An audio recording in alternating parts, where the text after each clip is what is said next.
Uma vez, Aquitã, o índiozinho. Este é o Aquitã, um índiozinho muito forte e corajoso. Apesar de ainda ser bem pequeno, adora desafiar o perigo e usa sua esperteza para vencer todos os desafios que encontra. Porém, quando a noite chega trazendo seus mistérios, Aquitã rapidamente procura abrigo no colo de sua mãe.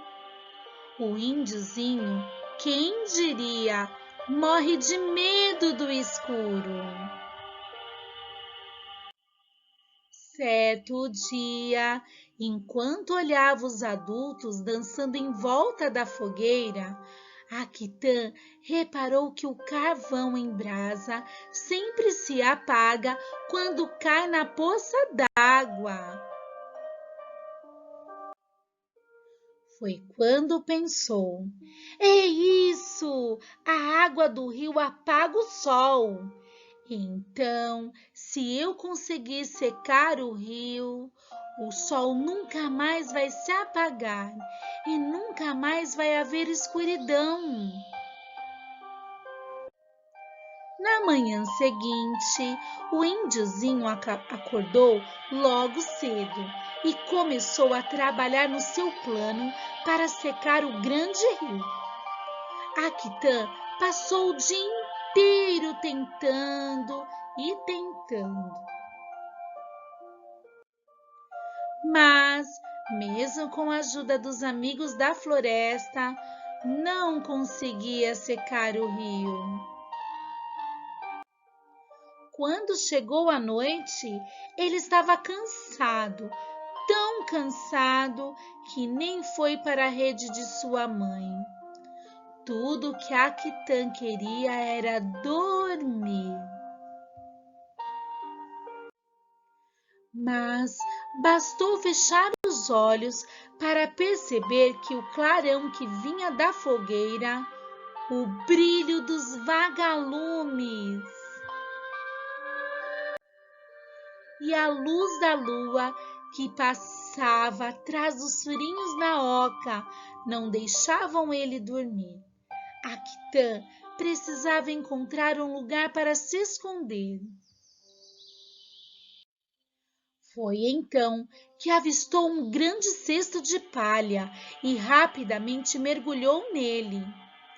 O escurinho do cesto trouxe uma sensação de conforto e segurança. Lentamente, Aquitã caiu num sono profundo.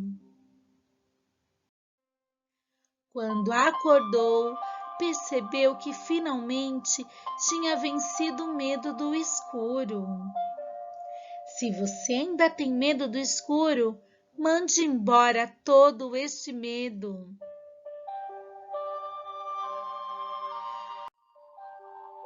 A cultura indígena é um patrimônio rico e sofisticado que deve ser respeitado e valorizado por todos nós. Muito aprendemos com os nativos da terra. Conosco também contribuíram na culinária, no uso dos remédios caseiros, na confecção de artesanato, na formação de um vocabulário nacional, na mitologia, na arte, no respeito à natureza. Olha aqui a Vitória Régia. Veja o tamanho da Vitória Régia e tem uma indiazinha brincando ali. Os indígenas vivem um presente. Eles não acumulam riquezas, bens, propriedades. A produção de alimentos é para o consumo imediato, mas a organização e a divisão das tarefas mantém a aldeia abastecida o tempo todo, produzindo apenas o que é necessário para viver. Olha como eles se divertem. Para os indígenas, as crianças são muito especiais. Veja como são chamados os meninos e as meninas na língua tupi. Os meninos são chamados de curumim e as meninas de cunhatã. E eles também ajudam nas tarefas: a colher o milho no roçado, a preparar a cerâmica, a lavar os utensílios no rio, a cuidar do irmãozinho, a pescar com o pai, a fazer cocar, a fazer instrumentos musicais. E os alimentos principais são a mandioca, o milho, canjica, pamonha, pipoca. Quem é que gosta de pipoca aí, hein? E as frutas da culinária indígena. Nós temos o caju, goiaba, abacaxi, maracujá. E eu já ouvi que muitas crianças não gostam muito de frutas. Mas se a gente não provar, a gente nunca vai conhecer o sabor, não é? Então tente provar as frutas que você diz que não gosta. Eu tenho certeza que você vai passar a gostar, porque é muito gostoso. E as frutas também têm muitas vitaminas e faz bem para o nosso corpo. Com os indígenas, também aprendemos a usar plantas medicinais para tratar doenças, ferimentos, queimaduras.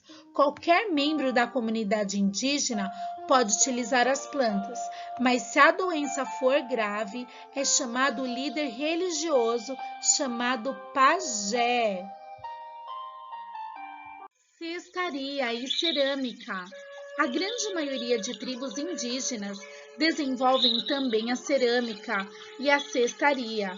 Os cestos são, em sua grande maioria, produzidos a partir de folhas de palmeiras e usados para guardar alimentos. Já na cerâmica, como na cestaria, são usados também a pintura, a mesma do seu corpo. Arte plumária. Outro importante trabalho indígena é a arte plumária. Nela se constituem trabalhos com plumas e penas de pássaros. Esses podem ser colares, braceletes, brincos. Ao contrário do que se imagina, os indígenas não utilizam arte plumária cotidianamente. Os adornos são usados apenas em rituais e depois guardados. A grande preocupação dos indígenas em conservar tais adornos.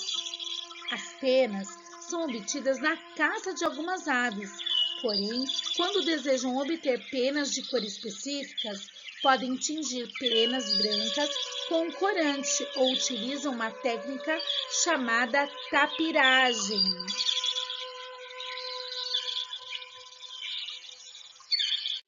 Pintura corporal, uma característica marcante dos povos indígenas do Brasil. É a pintura corporal que identifica a classificação social de cada indivíduo em sua etnia. É possível verificar que a pintura exige técnica e depende da habilidade de quem a faz. Na pintura corporal, o urucum geralmente é utilizado para extrair a cor vermelha. Do genipapo obtém-se um tom de azul bem escuro, quase preto. Além disso, há o pó de carvão para a cor preta e o calcário para a cor branca. A pintura pode ser feita com as mãos e os dedos ou pode-se utilizar hastes de palha. Em alguns casos, são feitos carimbos esculpidos em madeira ou outro material para se imprimir os padrões no corpo. Veja, aqui nós temos o urucum para extrair a cor vermelha, genipapo para extrair a cor azul, calvário para extrair a cor branca, carvão para extrair a cor preta. Instrumentos musicais. Os indígenas fabricam seus próprios instrumentos musicais para acompanhar o canto de suas músicas. Para os povos indígenas, os instrumentos são complementos da voz e do corpo. e os colocam em contato com a natureza. Veja, aqui é o ganza, tambor, pau de chuva. Temos o chocalho de pé, chocalho, flauta de madeira, flauta-pã, maracá e muitos outros instrumentos musicais.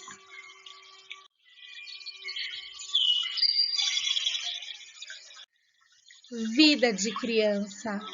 Nas aldeias, as crianças indígenas são tratadas com carinho e liberdade.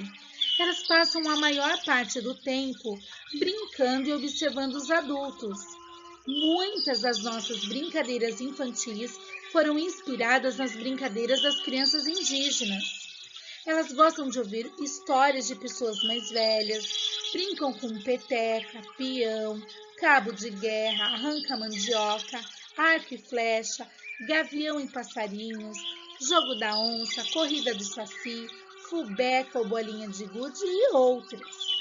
Alguns materiais utilizados para construir brinquedos para as crianças indígenas são o barro, madeira, pedra, cabaça, osso de animal, sabugo de milho, folhas, palha, semente e outros materiais. Eles contaram as primeiras histórias do céu, da lua e do mar. Viram na natureza o dom da vida e a importância de tudo preservar.